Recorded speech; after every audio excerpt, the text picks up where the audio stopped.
Palçıq Vulkanları Turizm Kompleksində Azərbaycanlı sənətkarların iştirakı ilə milli suvenirlərin hazırlanmasına başlanılıb. Həmçinin kompleksin ərazisində yerləşən qrifon tipli geoloji strukturlarda daha bir neçə palçıq vulkanı turistlərin ziyarəti üçün marşruta əlavə edilib.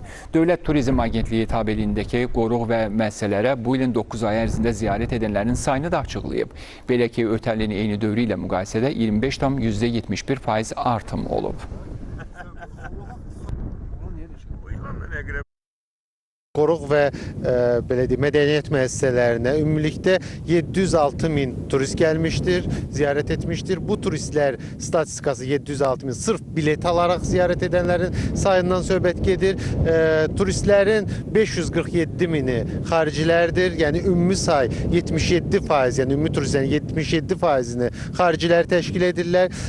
Ümumi turist artımını biz keçən illə, yəni 2024-cü illə müqayisə etsək, cari ilin ilk 9 ayında 25%'lik turist artımının biz şahidi oluruq. Palçıq Vulkanları Turizm Kompleksi yeni turizm məhsullarından, yeni turizm destinasiyalarından biridir eyni zamanda. Bildiyiniz kimi ötən il açılışı baş tutmuşdur və statistik məlumatlar onu göstərir ki, gələn turistlərin sayı hər ay artan şkala ilə davam edir. İlk 9 aya biz baxdıqda ümumi turist sayı təqribən 44 min nəfər olmuşdur. Bunun 90%'i, yəni təqribən 38 mini xaricilərdən ibarət olmuşdur.